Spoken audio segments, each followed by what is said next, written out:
Halo sahabat Pak Tani, saya Alex Ludi, akselerator startup. Saya adalah sahabat Pak Wayan Supatno, Pak Tani yang luar biasa. Saya terkagum-kagum untuk mendengarkan konsep-konsep seperti inovasi, akselerasi, yang di dalam konsep startup adalah inovasi untuk bisa dipercepat. Jadi inovasi ekspansif.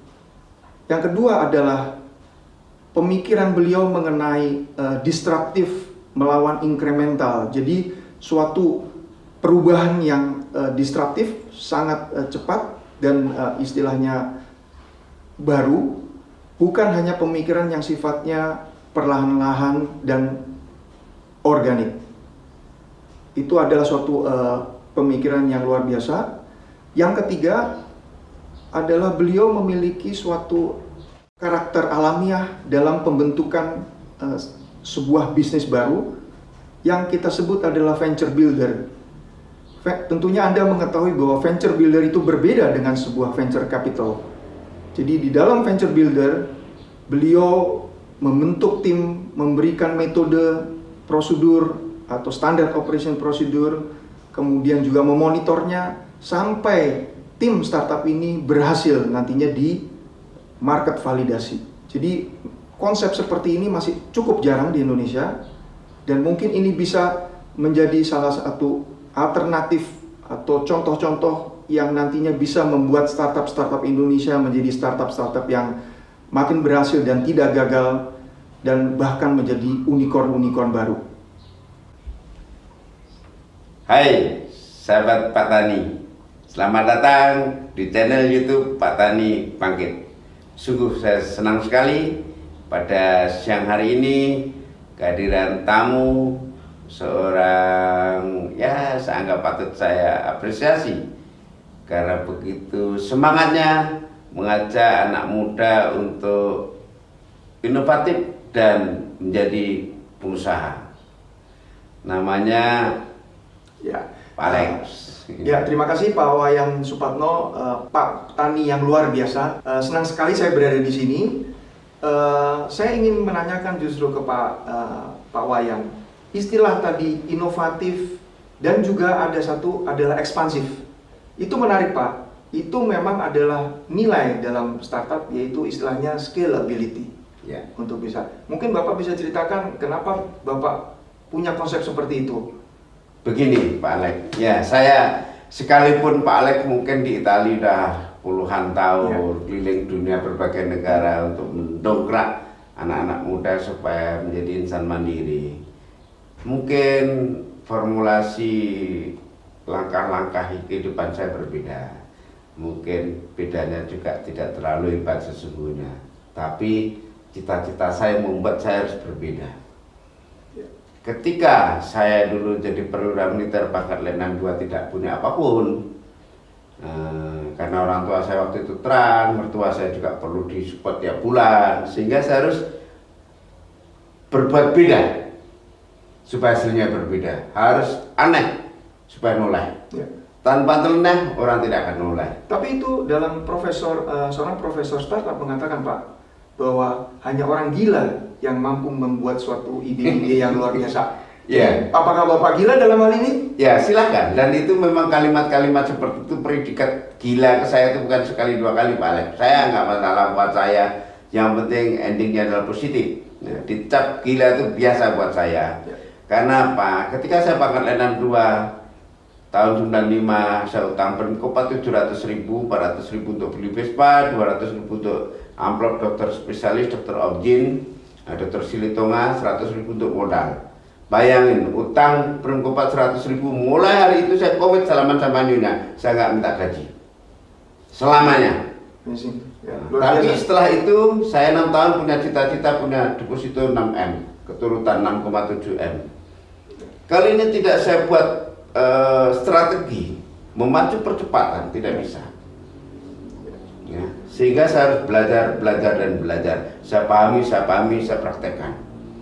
Caranya gimana? Saya harus inovatif. Mental saya konsep. Hati saya kedepankan.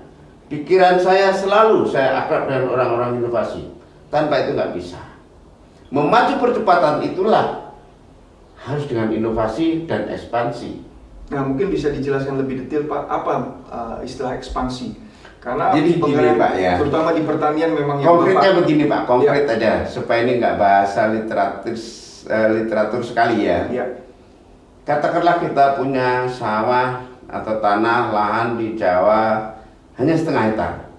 Seinovatif apapun, ya mohon maaf, ya, dalam kurun waktu 3 tahun harus punya 5M atau 10M tabungan atau belasan M, itu sulit.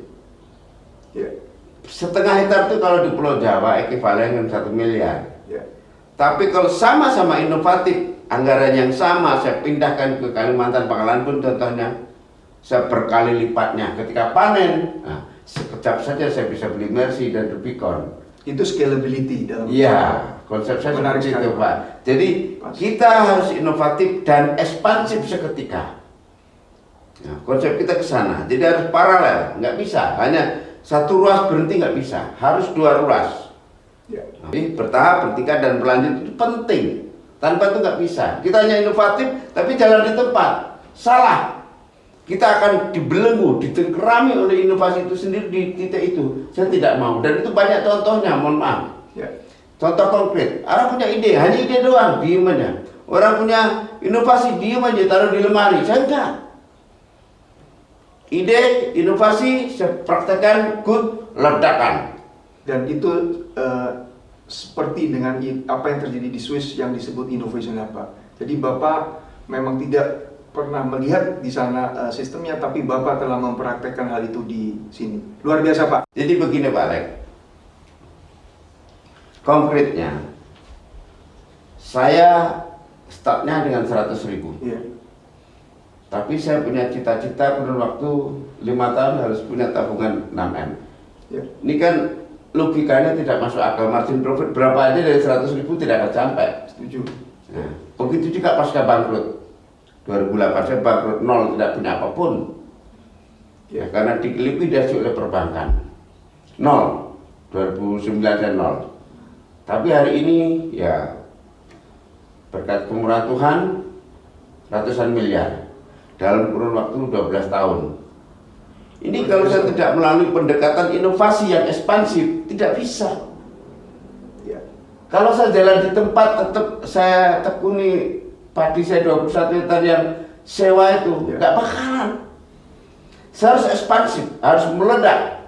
Nah, ketika ini di sini tetap sini, tapi ketika saya ekspansifkan meledak. Ya. Seketika panen, nah, sekali panen aja jeruk cokur saya 1,3, 1,6 M. Nah, langsung bisa beli cash tanpa utang. Contoh konkret itu. Ya. Jadi itu mungkin yang nanti sahabat Patani juga bisa meniru, terutama dari kaum millennials, startup terutama dalam hal ini, bahwa konsep tadi itu telah dipraktekkan oleh Pak Tani yang luar biasa ini. Juga masuk dalam suatu pemikiran startup Pak Wayan, bahwa bagaimana Bapak bisa punya pemikiran disruptif seperti itu? Tidak ada satupun manusia super. Dan saya tahu saya bukan orang pintar, maka saya harus memakai para orang pintar. Menarik, karena Bapak punya metode. Kenapa Bapak ingin, Bapak nggak takut kalau nanti ada kompetitor Bapak? Tapi praktekkan kalau bisa, saya tunggu. Petani Makmur, Indonesia Jaya. Saya Alex Ludi. Sampai jumpa di video berikutnya di channel ini. Terima kasih.